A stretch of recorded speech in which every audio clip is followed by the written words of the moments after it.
Hello and welcome to the latest episode of the Reverse Sweep Show. This is your host SS, and joining me as ever is my co-host AB. We are literally hours away from the South Africa tour of India to begin, and who better to have a biased Protea in the house? Cape Town Ah, cricket queen Thanja, returning guest, and we are going to discuss a lot about this tour. But first, a very, very, very warm welcome, Thanja, to the episode. guys, hello. I'm excited to be back. I feel like there's a lot of things for us to talk about. I've been waiting for this series all year. So, yeah, let's get into it. I'm excited. Thank you for having me back. Amazing having you on the show again, Tanya. But before we start talking about the India versus South Africa series, we cannot not talk about that World Cup that just happened, right? In India, the Women's World Cup, India versus South Africa final, both the teams playing such an amazing brand of cricket throughout the tournament. What do you make of the tournament? Any key areas that stuck out for you, and what does it even mean for the Women's World Cup, women's cricket game in general? Yeah, even when you were just mentioning it now, again, I just got chills on my arms.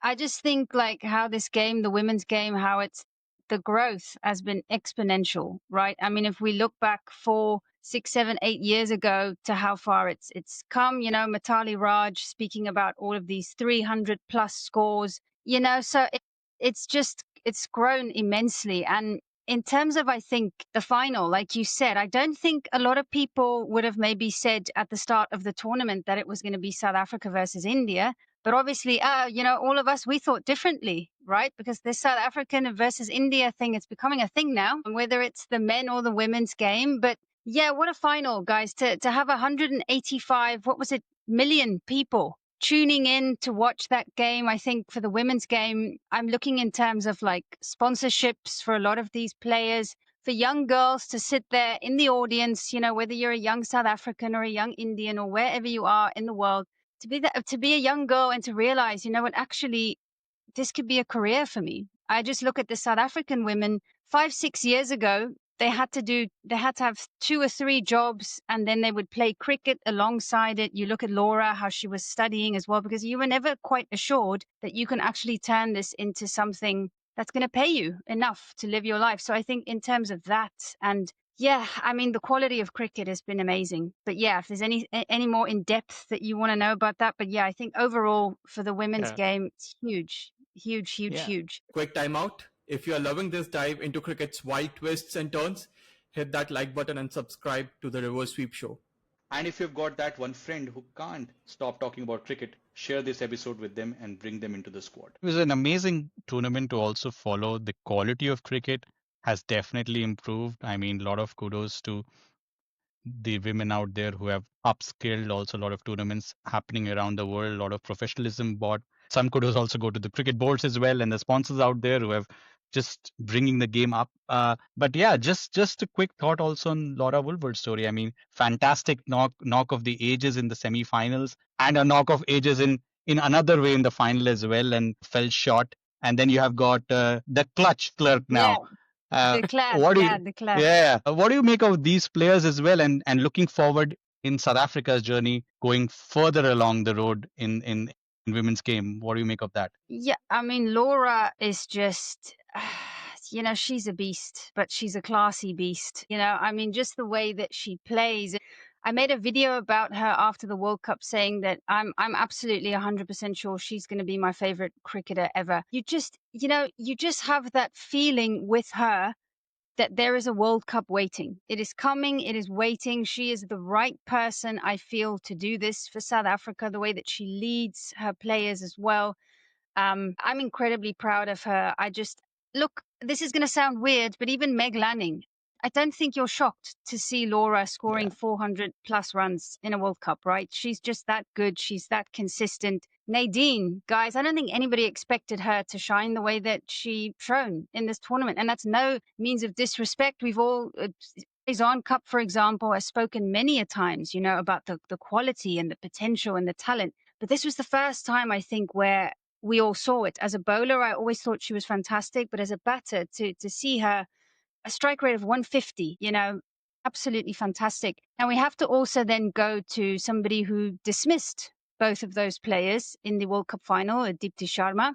who was the player of the tournament. I mean, just remarkable.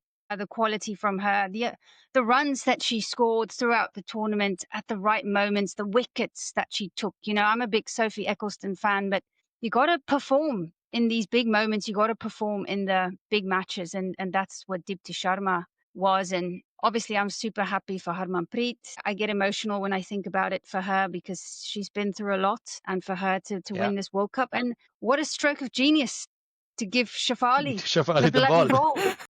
Goodness me, I did not expect that to happen. I got to tell you. So, and obviously Shafali, you know, fantastic. Yeah. Yeah. So I'm very happy for all of those players. And the good thing is that most of them are still young. They've got a hell of a long career ahead of them. Yeah. Yeah, hopefully more test cricket to follow for these ladies as well. But shifting gears now, coming to the meat of the topic, we have the test series beginning. From a form guide perspective, India had that awful defeat versus New Zealand at home. The scars haven't filled up quite yet, but new captain now had a tough series down under, then a fighting series in England when we last spoke, and then a comfortable win versus West Indies at home. On the other side, South Africa won in Bangladesh in the last WTC cycle 2-0. Are the world champions now in Test cricket. Had a good series versus Pakistan. Great comeback. So, first speaking about South Africa, I think one of the first questions is what do you make of the squad and the team coming to India? And how highly do you rate the chances, considering it's a two-match series? It's Kolkata and Guwahati as a two test matches, very quick turnaround as well.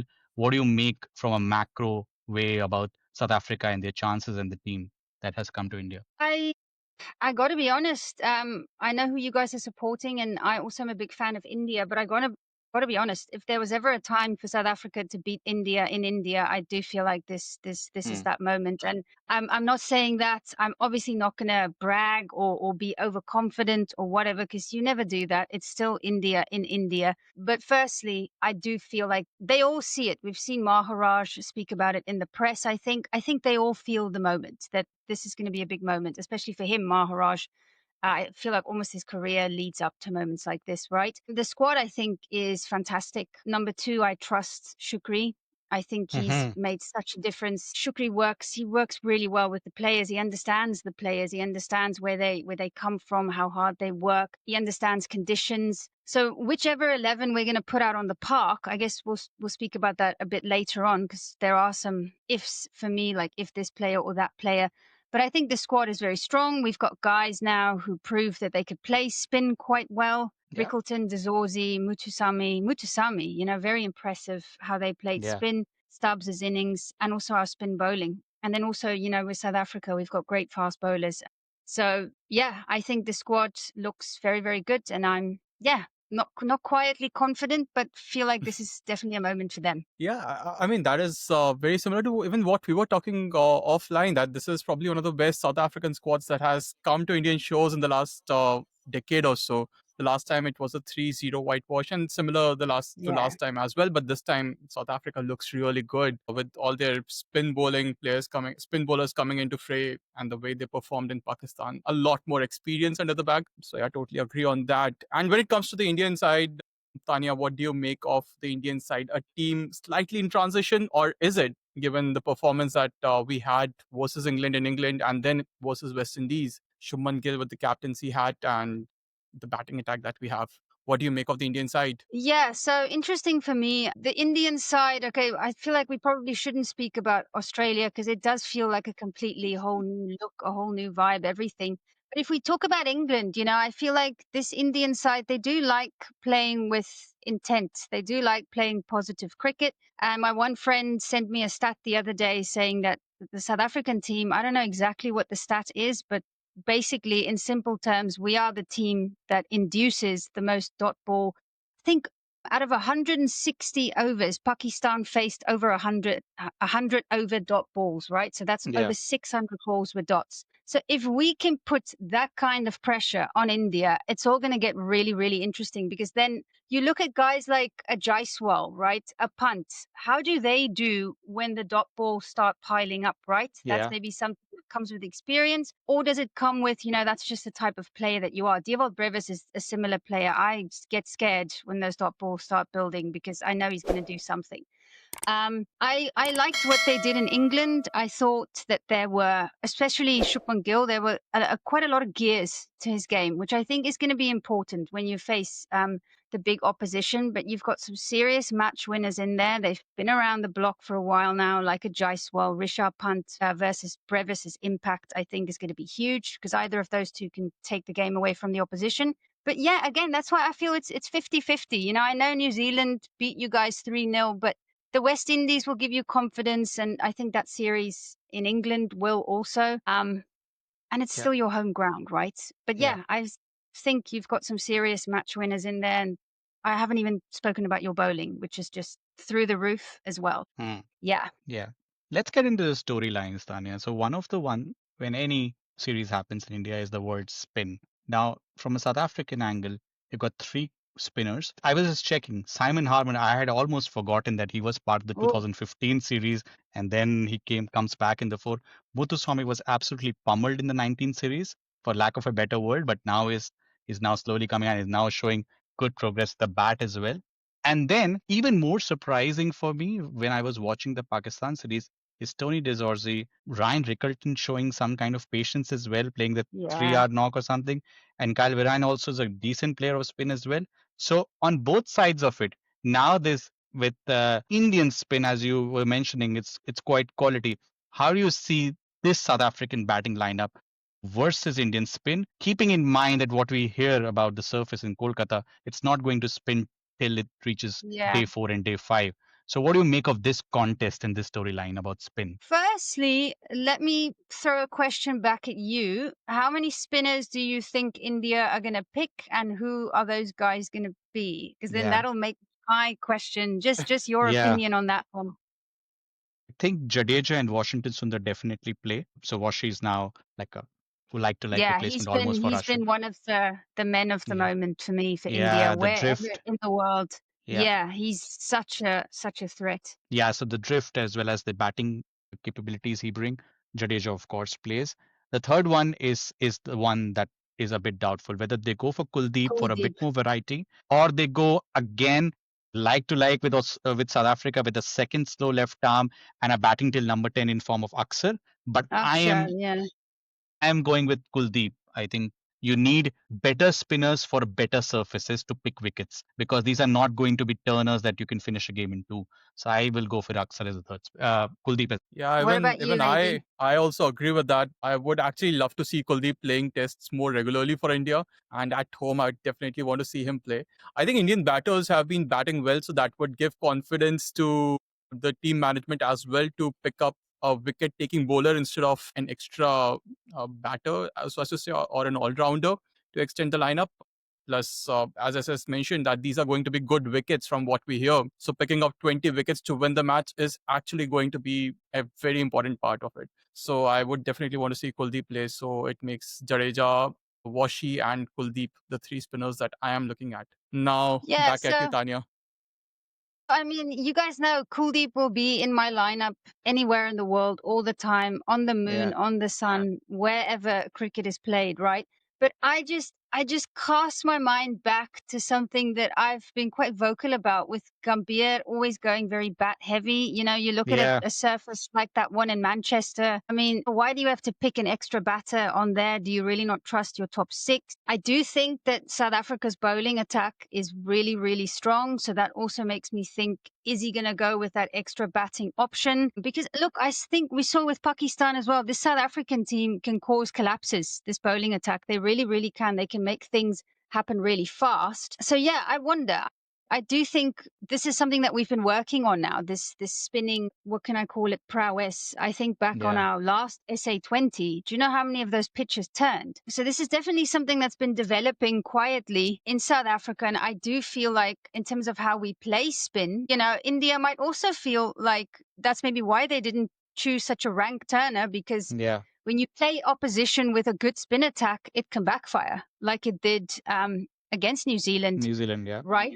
But I'm quite confident now after I was worried before the Pakistan series. A lot of people were like, yeah, you're going to beat Pakistan easy. I'm like, no, not on those pitches that Not they on those started pitches. making now, right? Yeah, It's so the first day there was like dust The first test, I was like, we are gonna be slaughtered here. This is, oh my goodness. And then what a fight, by Rickleton and Dazorzi. Those two guys actually competed for a spot in the team. Yeah. Now, see, that's the Yeah. other question now. You do Yeah. mention Fereina, but he was the one guy in Pakistan that I feel didn't really put up a performance. So now with Temba coming back, who do you drop? Because Stubbs was also maybe on the chopping block a Yeah. little bit, but then 70 was fantastic and it was criticized a lot. But I think sometimes you need innings like that, right, to inspire some of the other batters. So yeah, I don't know who they're going to drop, but right now we've got some and Brevis against spin, right? He can be absolutely destructive, and if the pitches aren't going to be turning that much, maybe even better for him. So I think we've got some weapons there, guys. They just have to go out and do it. Show up. And especially Kolkata historically has been one place where you get assistance as a seam and swing bowler. It's one of the best averages in strike rates in the last 15 years when it comes to fast bowlers and test matches in India, especially because of the river nearby. You can get some air assistance as well. So we were also talking about Vian Mulder as well as a third pace bowling option if you need third pacer. You have Janssen, probably Corbin Bosch will not play, but Janssen and Rabada, and then you have Jan Mulder, and he can bat as well.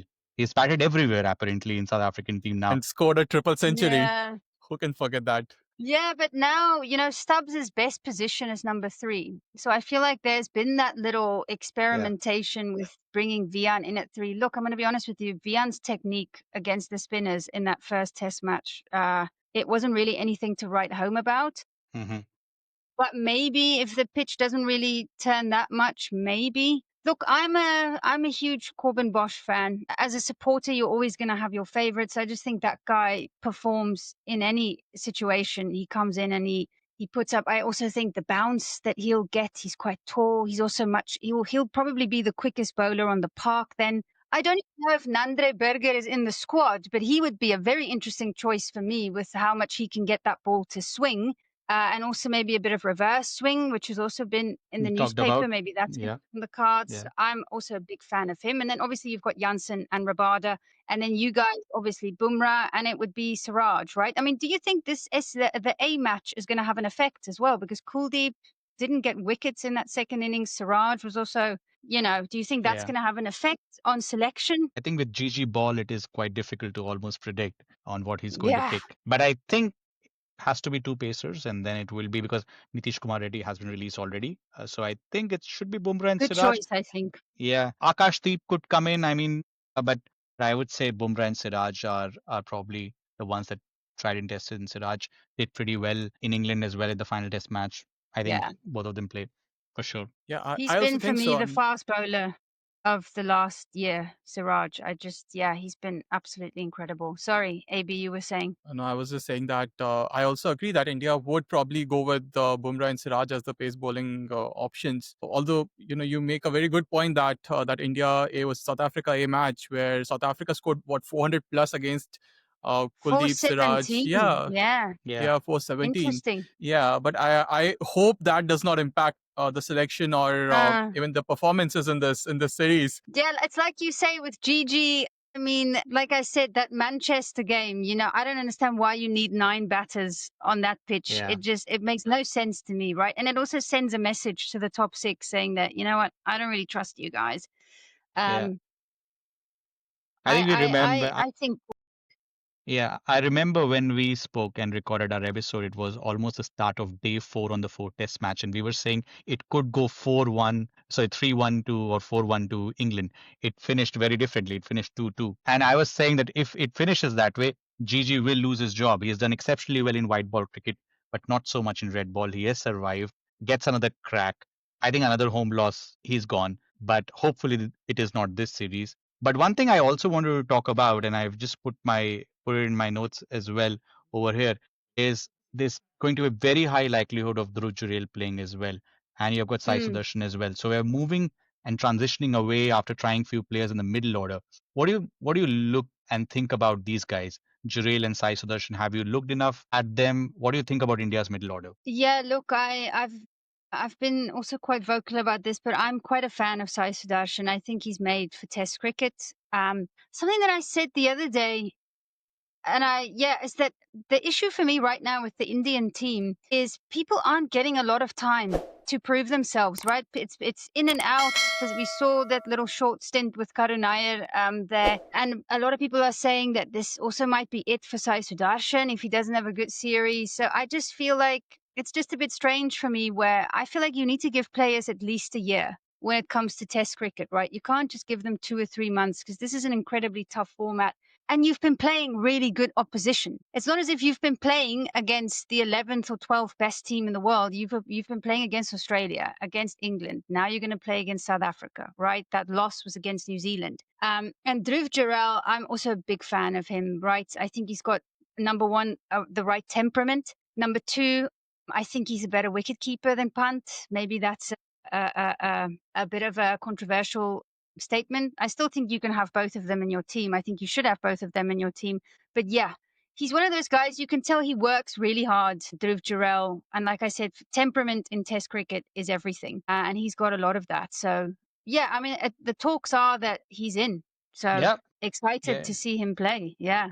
He has had an incredible run in form, Dhruv Jurel, and yeah, I think temperament is the operative word when we think about Jurel, and I think he does make the cut tomorrow. And to be honest, I mean, on that controversial opinion, I've said it to AB a couple of times as well. After that unfortunate accident of Rishabh Pant, I do see a slight drop in his consistency with wicket keeping, and I will not be surprised in a few years if a Dhruv Jurel or somebody else takes over while Pant goes full batting mode. That is quite possible. Yeah, I mean, Sai Sudarshan, I believe, should be able to play a few more test matches. I would be really surprised if he's dropped, if he has a bad series, because GG, at least when he talks publicly, gives a lot of backing. At least in white ball, we have seen Abhishek Sharma and Sanju Samson talk at length about how much backing that they have got. Arun Nair was a case that when you're coming at that ripe old age of 30s as a batter in India, you're always like, you have one chance. If you can make it, Yeah. great. Otherwise, you have a lot of guys, young guys waiting out there. And I think he fell Yeah. victim of that, I believe. Yeah, and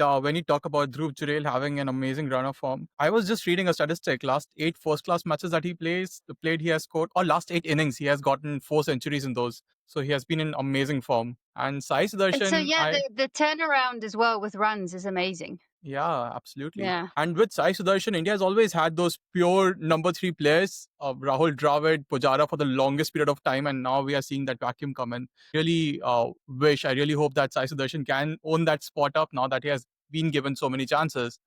And he has scored a few 50s here and there, but I feel he needs to score a big 100 if he wants to really stamp his authority on that number. Yeah. This Yeah. might be his opportunity, right? Yeah. Like I said, I mean, I think, like a Marco Janssen, I think that could also be a huge talking point. We've got a left arm quick. I think that's another area that's always very interesting to me. But yeah, his technique, everything, it's giving test player, right? So he just needs to go out and do it. I'm not going to be rooting for him this series, but good luck, lads. Good luck. We also should talk about the captains Yeah. from both the sides. Shubhman Gill, on the one hand, a very new captain and all format star for India. Workload wise, it's been insane for him. He's hardly gotten any rest since that grueling England series. 5 test matches in England, then the Asia Cup, so many series down under in Australia, coming back, playing versus West Indies, and now he's again captaining in the longest form. On one hand, we have Shubhman Gill. On the other hand, we have Temba Bavuma, the WTC winning captain, amazing form, but coming back into the side, what do you make of this dynamic? Who do you think has a better, tactically better series as a captain? And specifically with Gill, also the factor of not being able to win tosses. The last 7 matches, I think he has won only one toss. This is going to Markram be. can also not win tosses, but luckily Bavuma is back. Bavuma is good at winning tosses. So I'm just going to touch wood here. Look, Temba, he's got the best winning percentage for a captain. I mean, his captaincy career, it's not been that long because we unfortunately don't play that many test matches, but he's the most successful percentage-wise captain. The other thing that stands out for me is the support system that Temba has. You think of all the other leaders on the park, right? You're thinking of Maharaj, Aidan Markram himself, Kagiso Rabada, Simon Harmer, also very experienced. So that support system for Temba is absolutely huge. And then you look at Gill, and look, I mean, this is the way that India wants to go. They want to do this all format captain thing. I don't agree with it. I don't think it's going to work. I don't think it can work for any team. I don't even think, it's just too difficult. There's too much cricket being played. He's not even have a break because he's the captain of Gujarat as well, Titans. So it's a lot on him. My biggest thing for me is going to be what I feel like we need to look out for is Shubhman Gill going to be overly defensive? Because I just felt like that's the one area of critique is that I'm not always sure that the captaincy supports wicket taking opportunities, right? Kohli was very good at that. He would back his bowlers, he would have aggressive fields. You think of a Ricky Ponting as well. Now, I'm not saying that Gill needs to be any of those people because he's never going to be them. He can only be Shubman. But so that's going to be a big area for me, is going to just see how he leads and how he's going to captain, because sometimes it's a bit timid for me and not aggressive enough. I don't know. What's your opinion on that? I think in the England series, I also felt, especially in third test match, fourth test match, I think there were many moments like this, and it was quite widely discussed in the comms box as well at that point of time. I think he's improving, but as you said, with so many format switches and no time to reflect on things, it just makes it difficult. I hope he has a good series. The good thing is we have seen with big batters in our past who became captains and their batting form dipped. At least that's not happening with Shubman. He has gone to another Yeah, level when it comes to test yeah. batting, and we would want him.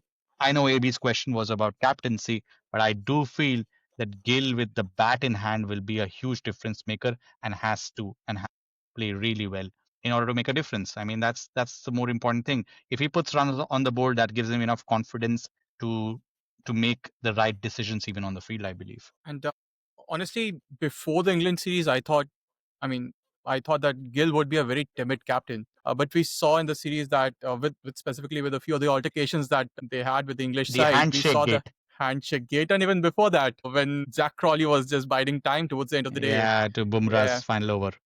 Yeah. So I think we did see a bit of character coming from him. So we do see the team playing with that intent as well. Regarding the tactical side of captaincy, I think that is to be seen, and we'll find out. West Indies tour wasn't a very good indicator of things, but I think this will be a very good test of his captaincy as well. For me, the bigger challenge with Gill is, of course, the workload that he has been carrying throughout. Hardly any rest in between. Does that take an impact on his captaincy, on his batting? That for me is the bigger thing to see, and something that I worry about. Yeah, I think his batting, see, that's always, I think they said it in the England series as well. That's always one way to lead, is to lead with the bat. So naturally, if you go out and you score 200 runs, it's going to give you a cushion, and it means that you can be more aggressive and you can be more attacking because you've got the runs on the board to do it, right? And so he's been very good in that area, and this will just be a whole new challenge. And I mean, he's got a very good record in India, right? He bats really, really well in India. Yeah, I'm excited because that's definitely a battle as well. The captains, it's definitely. Temba is also, one of our best batter, I think, stats wise over the last few years. So big roles for both captains to play for sure. Yeah. Who are your top three picks in terms of game changers or players to watch out for from both sides? Who would you pick? Three each. I'm going to start with the easy picks. Obviously, punt is huge. It's interesting. I spoke to my friend the other day and he's like, punt is the glue. And it's so funny to me because you think of England, Joe Root is the glue. And now you think of how completely opposite they are as players. But in a way, punt really, he just has been that player for India. It's like teams feel like they're on top and then he comes in and he hits India out of trouble. It's not something you see happen very often, especially in this format. I mean, he's changed the way that you look at the game, right? So obviously, Rishabh. Diovold Brevis, on the other hand, like I said, it's becoming quite stressful. Like I'm almost thinking, it's so stressful because he's so entertaining and I love him so much and he's so freaking talented and all this and all this. But I feel like you look at somebody like a Luandre Pretorius, right? Also incredibly explosive, but there's a little bit more of a level-headedness with him, right? Yeah. If Brevis can just pull it a bit back, but he can take the game away from India, right? One session, if he's there batting for one session, the way that he bats, it's basically like the game has moved on to 3 sessions, right? So punt and Brevis for me. I don't know what kind of pitch we're going to get in that second game. Yeah. We are If going to it's going get to be a tea black. before. we are going to get tea before lunch. That's one thing for sure, apparently, Yeah, because I of the. do know that. We don't know what pitch we're gonna get, right? I feel Yeah, like for me, Sundar is another name just because he's been so consistent. A lot of times, this was another thing for me with Gill. Is so many times I was like, why is Sundar not bowling? Then he hasn't bowled him yet. He just waited and waited and yeah, waited. We'll just see when he's going to be introduced. So I think he's a big name for me. For South Africa, obviously Maharaj. I think he's been waiting a long time for this moment. And then look, yeah, the two captains that we just spoke about, I yeah, think both of them have the team works around them as well, right? And they're very dependent on both of them to score.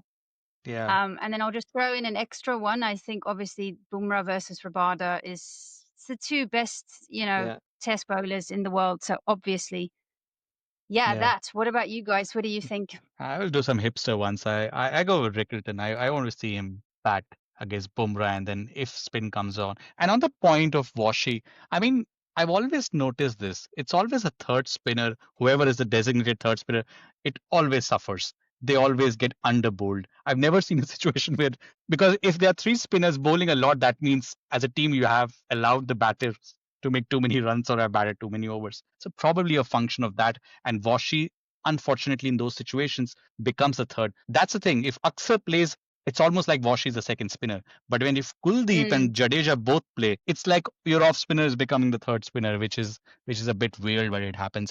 But again, I mean, Ryan Rickelton is somebody that I'm interested to look at. Dhruv Jurel, I want to see him carry on that form. Washi for me as well, somebody interesting to look at. Let's say from another pick from South Africa's side will be Rabada. I think he missed the last tour. No, he was on the last tour. He was the most impressive bowler, did not take too many wickets because India was so dominant. But I think Rabada will have a role to He play. only played one game, I think. He got Yeah, injured in that yeah, tour. yeah, Yeah. yeah. It's So interesting. I was watching the highlights there and I just realized how South Africa just went through such a slump without having all rounders, right? And now we're yeah, so blessed with makes the difference, I makes a think. difference. Yeah. So some hipster picks, some usual picks. AB. For me, I think I would also be very keen on looking at what Aiden Markram does at the top of the order, because if the openers can bat it out and take the game for India, I mean, India won't be used to it, and it would be very frustrating for the entire side if South Africa can bat long. And I think Aiden Markram would be a key to that. And we also saw that in the WTC final. So that is one pick. Really interested on seeing what Maharaj does. I think he's the key. If South Yeah, Africa has to win the series or win a test, then Maharaj has to perform and bowl Yeah. really well. He has been bowling really well in subcontinental conditions, and he's one player to look out for. Plus, he can also contribute with the bat. Crazy that he bats at number 10 with Rabada to follow. Yeah, I don't think we've ever in my life like batted this deep. And the thing is, Rabada opened the batting in school, so it's not as if wow. he's a muck with the bat, right? Mutusami as well, opening batter in school. So we can definitely bat. But look, the one thing I also want to say is we don't pick those bowlers because they can bat. We pick them because they can bowl, right? So the batting is like a bonus, I guess, but definitely they're in the side because they bowl. Well, now I feel like Mutusami would be in there because he bats as well. Beautiful sweep shots. Yeah. Um, I will call it Yeah. out. Half an hour to go in Guwahati before the lights come on, and Bavuma decides to flip the batting order and send Muthuswamy and Rabada to open, counter that's Bumrah. it.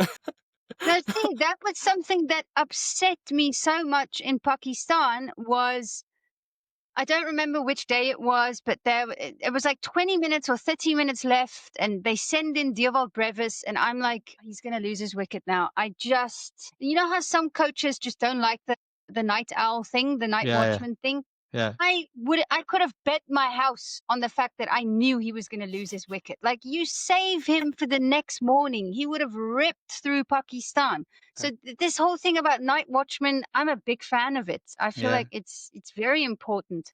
And what's better than Yeah. one night watchman? You can have two of them opening for you. Yes, Simon Harmer, don't throw him out. He's done that job before for South Africa, I think, Simon. So Even Yeah. Marco there's Janssen, another one. he's a pretty handy Yeah. bat. Guys, we're not even talking about Janssen, but I also think this is a big series for him. Look, yeah, it's always interesting when Marco Janssen plays against India. But this time there's no Rohit Sharma. So, we might see a very well decorated Marco Jansen joining the fold. So I'm excited, guys. The other thing is that both teams have so many match winners that it's difficult to pick players. Yeah. Pity it's a 2-match series, right? But we have a 3-match series, which is the ODI series. And the ODI front, it's probably the most ignored format right now because of all that's going around in Test cricket, and we have a T20 World Cup coming. But QDK is back and he's scoring runs. Rohit and Kohli will be back as well. So what do you make of that very short, almost like a transition 3-game series? Anything that pops out for you for this ODI one as well? Yeah, obviously there was a lot of criticism for the team that South Africa sent to Pakistan. Look, I mean, at some point we're going to have to start proper preparing for the World Cup. Like, I know it's still a year and 3 or 4 months away, but how much time is there going to be next year? If you think of all the cricket that has to be played, I don't know how many ODIs we're going to have. So all of these moments are very important. I'm very happy for QDK. I always thought that this was his best format, was ODI. He's incredibly consistent, and it's going to be tough. And him with Luandre Pretorius at the top, I got to tell you, I'm a fan. I'm a fan of that combination. Like I said, I really like Luandre. I really, really like him. I think he is the next QDK for South Africa, without a doubt. You know, he's got all the skills, and the talent and the flamboyancy. I mean, he's going to be huge for South Africa. Then you've got Rickleton, then you've got De Zorzi. So we are now sitting with 4 left-handers, which in my opinion, I'm really, really happy about, because that's always been an issue in the past for South Africa, is that against opposition spin attacks, we just have way too many right-handed batters, and that's just not ideal, right? So the more we can switch up that combination, the better. And it's all now about who's gonna be picked for South Africa in the home World Cup. Right. Yeah. We are all putting a lot of chips into that World Cup. I feel like people are very positive about it. Again, we will be able to put a team out that can win it. They just have to bloody do it. But that's kind of what everything is about now, right? And it's similar for Kohli and Rohit. If they don't perform, they're not going to be able to play, right? And this is their only format. So I feel like it's similar storylines in a way for both teams when it comes to the ODIs. Yeah. I mean, it's, as I just put, a very transition kind of a series, but it then leads us to a 5-match T20I series. So a quick comment on that,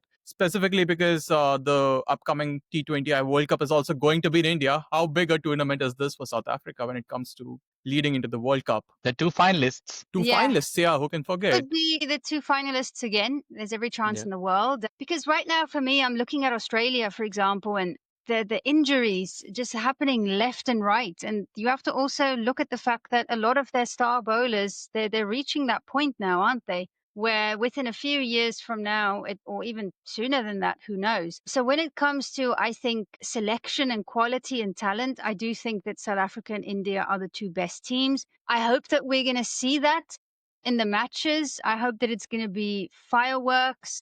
Look, South Africa will pick their best team because the World Cup is in India. So the best players will be put on the park. There's going to be none of this crap of B team, C team. I don't even think that was the case in Pakistan, because there were so many good players on the park.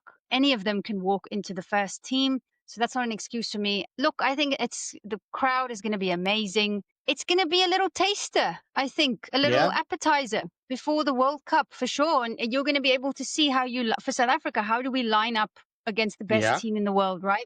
So that's going to be one of the main things for me. Huge series for a lot of players, because our 11 is not finalized by no means. Yeah, I think it will be a very important barometer for South Africa, more so than India, because India has played a lot of T20I series. They played the Asia Cup. There is a squad that's coming along. There are a few places, but they played a series down under as well.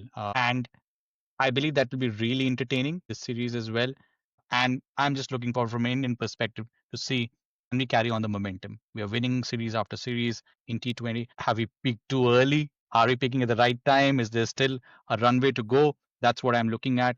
But that will be a super fun series. But I think we should switch gears now. We have talked about Test series. We have talked also on the white ball stuff. I think AB has a great segment lined up for you, Thanja. Yeah, I think let's change gears. Let's move into the rapid fire section. Last time you guys shot this segment. Let's see what happens today. This time it's a bit decaffeinated, but let's see. Okay. We'll see. Just go for it, Tanya. Like last time, a few quick questions to you. Take assumptions that you have to, that you need to, and happy to hear thoughts on that. So the first question, battle of the captains with bat in hand. Who do you think has a bigger impact and scores more runs, Bavuma or Gill? I'm going my boy Bavuma. I'm sorry it's biased all the way here. Definitely Lord Bavuma, as you Lord guys Bavuma, know yeah. him. Yeah. Lord. Yes, I okay. don't know if how much happy Lord Shardul Thakur would be with, but Lord Bavuma, it's a season right now, so it's Lord Bavuma. Okay. It's Okay. The next question, who creates more impact in the overall series, Maharaj or Jadeja, with the ball and with the bat, both? guys, I'm sorry, but I'm gonna go Maharaj again. I just think he's Okay. at the top of his This one I'm a bit more serious about. Yeah, he's at the top of his game right now, and that performance with the bat as well. If he didn't score those runs against Pakistan, it would have been Jadeja, because Jadeja has been amazing with the bat.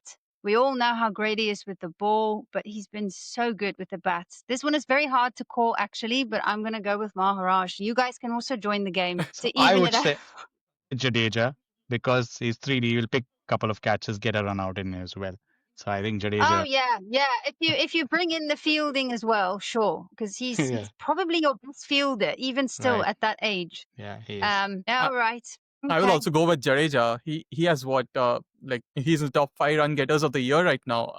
Amazing batting form, and we know what he can do with Guys, the ball in Maharaj Indian is conditions. taking 10 wickets. Okay, no, wait. We're gonna have 2 test matches. He's gonna take Yeah. more than 12. Maybe he'll take 14. 14. I like that number. 14 wickets for Maharaj in 2 games. Then Wow. I think I'm Some right? If he takes 14 wickets.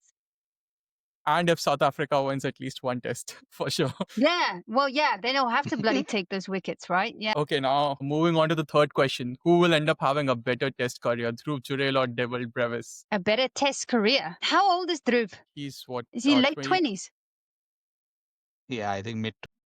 Yeah, look, no, I think he's gonna be big for India. Here, although the Indians might say Brevis because he's quite popular in India now, but definitely Dhruv, because I think he's gonna be one of those real consistent players for India. So for this one, Team India. I would actually go with Devil Brevis on this one. I think he's got What is going on here, guys? he's got he's got more in the locker all format, I think, than Dorchurel. But Did you did say you Ah, test career, did you say right? test Was cricket? the question just test? career. Because if we're gonna add the white ball in the mix, then obviously you pick Brevis, because he's gonna be one of Okay, those people that can win South I'll Africa change a my World answer. Cup. I I feel. think Dhruv J in tests, Devil Brevis Yeah, overall. Yeah. test.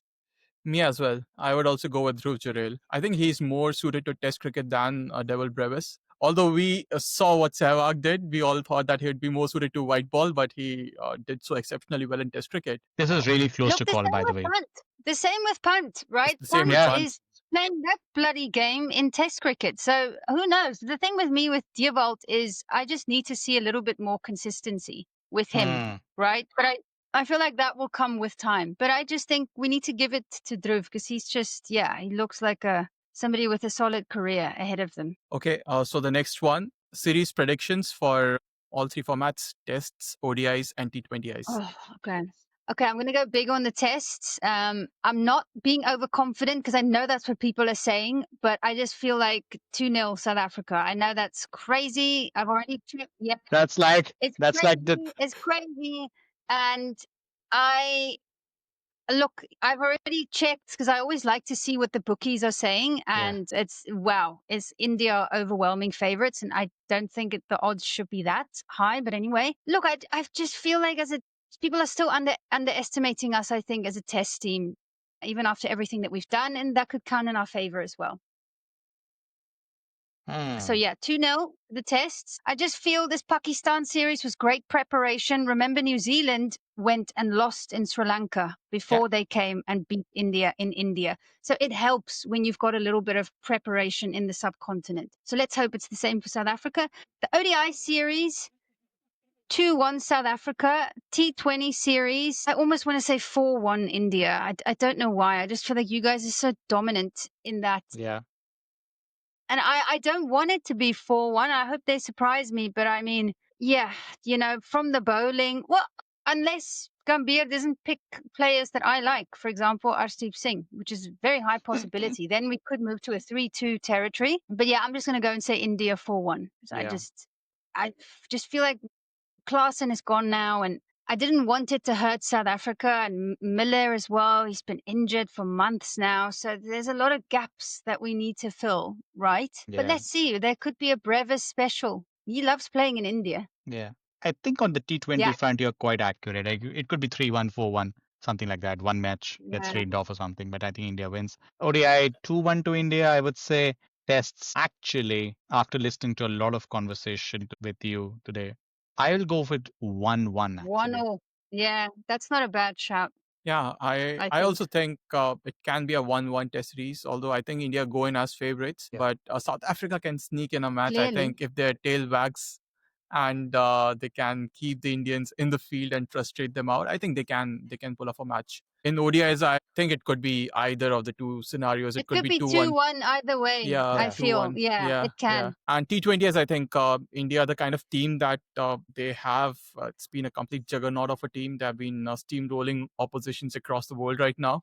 So I think at home, they definitely win the series. It's a matter of like 3-2 or 4-1. But I think, yeah, India takes the T20I series. So just the ODI, for example, right? I look at the Champions Trophy and it just really pissed me off because I just felt like we didn't pick enough spinners, number one. Number two, Yeah. we didn't have a good balance in that batting lineup where I think all of those things have changed now, right? We've got a good group of spinners. Shukri understands it's the subcontinent, and we've got a whole lot of lefties now, and it's difficult for bowlers, right? If there's a right left hand, I mean that's like the basics of cricket, and we didn't even do that in the Champions Trophy. So with those changes in mind, QDK, I think being back, it's going to be tough for Rickleton as well because can they both play? This is Quinton de Kock is literally the best, one of the best openers. I mean, just look at his stats. You could say he's the best opener. Alongside somebody else, you would pick Quinton de Kock for any team. He's just that good, especially in this format. Yeah. Yeah. If one has to play, of course, it has to be QDK. Yeah. Yeah. Okay. Hopefully they can both play. Yeah. Yeah. Okay. So the final question, Tanya, what's your one big bold call for the series? I think she's already made 1-2-0 to South Africa. I was just Apart from Maharaj that, is taking 14 wickets. It doesn't get any Maharaj bolder 40. than that, guys. That's a lot. Yeah, it's a lot. But my boy took a 10 for. And no, that was Mutusami. Yeah, it's Mutusami, very yeah. possible for Maharaj to take 14 wickets. Okay, I'll give you another bold call. I don't know why, but this feeling just popped up. This feels crazy, but man of the series, Senaran Mutusami. So then, even if Maharaj takes 14, you know what I'm saying. So maybe I'm feeling Mutusami a bit there. Oh, wow. Possible. I love how delusional the Proteas Yeah, that was the word I was about to use. This is almost going in delusional territory now. My goodness, some wild. You guys wanted me to be a bit wild there. Yeah, So. absolutely. I mean, one I am picking. I think India will win one of the test matches, which I'm calling one they will win by follow-on, by an innings. Oh, wow. Remember, Bavuma is also back. So I think that was huge for South Africa, right? We scored over 400 runs and Bavuma wasn't there. So I think it makes a huge difference because he's the glue. So I'm hoping that we're not going to have serious collapses like that. Yeah, I think. Yeah, but okay, oof, okay. By the end of this series, one of us is going to be called absolutely delusional. We'll see who that is. AB, what's your pick now? I'm thinking about it. I think a bold call would be a Devil Brevis century in like 40 or 50 balls. Wow, yeah, that's what I'm talking about. That's what I'm talking. Yeah, AB's little new kid, Devil Brevis. I can see that stars aligning here. You know, okay. A counter-attacking 100, stepping down the ground, hitting everyone out of the park. Okay. I mean, as a fan, I would absolutely love it if that happens. It's very possible. Yeah. It's very possible. Like if the pitches are going to be like, you know, like what you said, deteriorating. He smacked a 50 on an unplayable deck in Pakistan. I mean, that deck was a horror show. So it's definitely possible, guys. It could also be possible if, say, South Africa is trailing by 300 runs, 400 runs, and Brevis batting with the tail with Rabada and going for it. So actually in the cause what SS was talking about. As a South African, I'm going to lose 10 years of my life if that happens. Yeah. You know, the boldest call amongst everything would be if Shubman Gill wins one toss. Oh my word! Yes. Isn't it at this point 1 in a trillion or something? Yes. Okay. Yeah. But That's okay. probably the best one of them all. I Yeah. feel that one. Yeah, that was a fun segment. Thanks, AB, for preparing these questions for us and putting everyone on spot. But before we wrap up the episode, Tanya, we can't let you go before getting some early feelers from you regarding the Ashes. What's your feeler regarding it? Which ways are the winds blowing on that one? Oh, wow, it's the newspapers are at it, right? Yeah. I'm just gonna. The main thing for me is this. I mean, I guess you can call it this attack on Joe Root. I feel like Average Joe. so many players, Kerry O'Keefe. I mean, the language being used is overconfidence. Does not even there isn't a word in the dictionary for how it is that they're reacting and sledging Joe Root. And Yeah. I have a feeling it's going to backfire. Just in my bones, I just feel like Joe Root, his whole career has been leading up to this moment. Like this is it, because there's that whole question of him and Sachin, and all of us are like, yeah, obviously we think Sachin is better. But what a way to open up that conversation if he actually has a good series, Yeah. because for me right now, he doesn't really, I won't say he doesn't come close, but it's still Sachin for me. So the Joe Root factor, Ben Stokes, for example, this is not going to be 25 days of test cricket because the matches will finish early. So he might be able to go full steam. Australia's batting, that's going to be a question. And so it's funny for me, for them, for making fun of the English batters when their batters haven't really been, they haven't been that great, right? So Yeah. I think Australia is still overwhelming favourites, sure. But for the first time, I feel like, and remember the last 3 series, it was nil, right? They didn't even manage to win a single test match. No. So I don't think that's going to happen. Yeah. Look, if England win a test match at the right time and they start getting momentum, who knows? Anything can happen. 1 can turn into 2. You don't know. Pat Cummins as well, not playing the first game. Who knows? The second game. Is Archer and Wood, how many games are they going to be able to play? Because for me, without those two, I don't really see them with a big chance. I think Archer. But I think it might be closer. Yeah, I think Archer, Yeah. Wood, and Cars, I think they have to play Yeah. and they have to be at their best. And of course, Root as well. I mean, if they can get those ingredients sorted with some struggle with injuries and form of Aussie batters, this could be a close series. If these ingredients don't get pulled in, I think Australia starts at favorite, probably a 3-1 or something. Gus Atkinson as well for me is a good shout. I'm quite a fan of him. I think he's pretty decent. It might be closer than we think. Who knows? But there are a lot of what ifs, right? Yeah. So what you just mentioned, I Yeah. agree with you on that. Yeah. Yeah, I also agree. I think for Joe Root also, it's a good opportunity to score some runs with the aging Australian attack. All these players have been playing since so many years and they are aging for sure. So he has a good opportunity and he will need to score big runs if England has to win. They're not going to win, yeah. If Joe Root doesn't score, that's it. I know people are blowing up Harry Brook and I don't know God who else, but if Joe Root doesn't score, that's it. Yeah. The last time England won, Alistair Cook scored big runs. Yeah. So Joe Root needs to do that for them this time. He scored 700 plus in those 5 games. So, I mean, that's what it takes. That is, yeah. I just got chills. Yeah, that is. It doesn't get better than that, guys. Yeah. Wow. And then he had KP as well alongside. And that was really good English team overall. But yeah, there you have it, guys. We also got a feeler of Ashes, but the big game actually starts tomorrow. It's India versus South Africa, the big tour. And for me, 6 guys. a.m. Yeah, Good Lord. It's What 5. The hell? It's 5 a.m. for me, but but yeah, we'll make it. We'll make it happen. But there you have it, guys. Such a fun episode.